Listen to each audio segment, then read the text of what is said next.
A lot of people, originally found out about you from ATL. Right. How did that whole situation come together? How'd you get that role?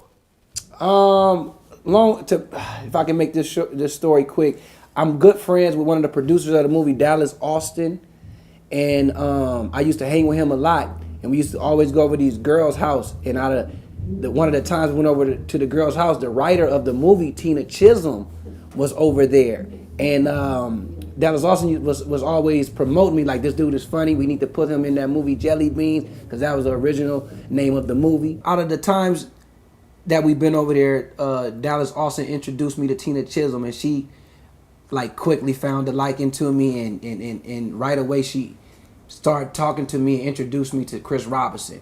And right when I met Chris Robinson, it wasn't like, okay, he didn't know who I was, I didn't know who he was. It was like, okay, I'm gonna read you. I know of you, but let me see what you got. And it was like more, I had an audition at his house on the balcony, and then didn't hear nothing for about another year or so. But after that, I end up doing what you know about the movie, man, and getting the part that I thought I would never even get. Now, that was your first, big movie role? I mean, because you had a little something before then? Well, so I shot this movie Love Wreck in a movie Idlewild before I even shot ATL, and Love Wreck was with Amanda Bynes, and you know what she's going through right now. But I had shot that movie way before, which was shot in Dominican Republic, man. And then right after that, I shot a movie Idlewild, the Outcast movie, and for some reason I don't know why ATL came out first, but it did. And at the end of the day, I guess God got a route for you, and that was the route that he took for me, for ATL to come out first, and then Idlewild came out second, and then so on, man. And then, yeah, there you have it. Lauren London was on the film as well. Yes, she was. I had heard that Lil Wayne was actually dating Lauren London way back then. Like, was he like coming to the set and stuff like that? True. That's true. If you didn't know what that was, True. That's true. How often would Lil Wayne show up? Honestly, I think Lil Wayne maybe showed up mainly at nighttime, not in the daytime. So ain't no telling how many times he showed up, but he showed up. I know he was around, but I don't think he was around too much because Lauren, is a professional, so she had to work. But he definitely was around. Now, I mean, when you were working on ATL, I mean, did you realize how much of a cult classic it was going to become? For a moment, I'm not gonna say right away, but when I found out who exactly T.I. was, and I've seen a lot of like rapping movies like Ice Cube, Tupac, you know what I'm saying, Juice and Boys in the Hood.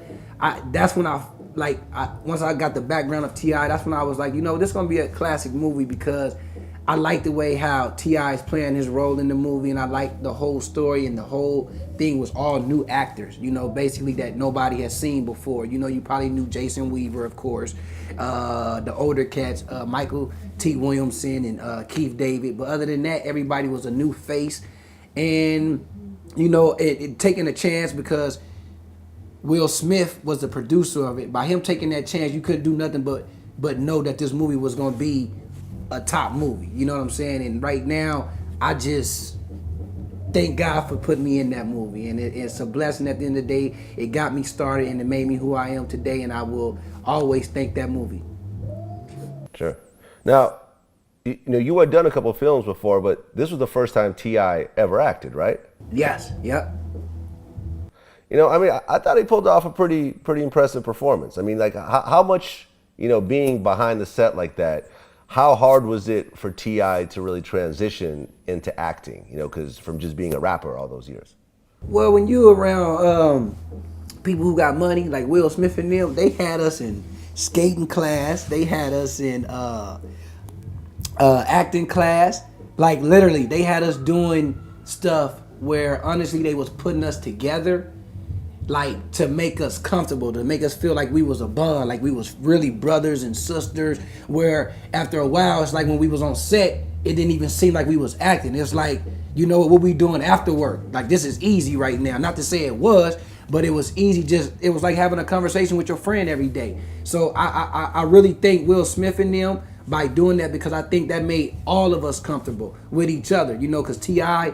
on certain days will hang with me, Jason Weaver, and Al B, and we will hang with him and go to his house, hang with him and his homeboys, like the ones, the street dudes, and we would just, you know, really get comfortable with everybody. So when we was acting, it wasn't never a situation where everybody felt like they wasn't comfortable there or they felt like they was scared. Everything was genuine, and I really think Will Smith and them for putting that together, or whoever did it, you know what I'm saying, just having us bond like that to make us all comfortable with each other, and I think T.I. did a wonderful job by doing that.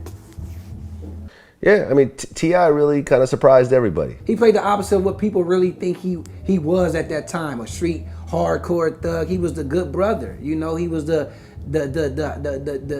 young man, but a real man. You know what I'm saying? He was doing something that his uncle should have been doing, you know. And at the end of the day, he showed a side of him that's carrying on with his career now, like the hustle family, you know. And it's the same thing. He's doing the same thing, like that character almost, you know. Right. And, you know, of course, Big Boy from Outkast was in the movie as well.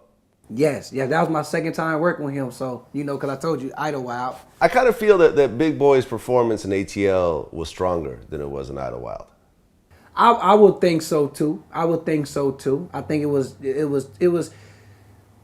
know, it's two different directors. So you're gonna have two different directors telling you two different things, how to play things. But I actually do think his role was more. To me, he seemed more relaxed and comfortable in that role. To me, it seemed more Big Boyish, and I did like his character in that movie a lot.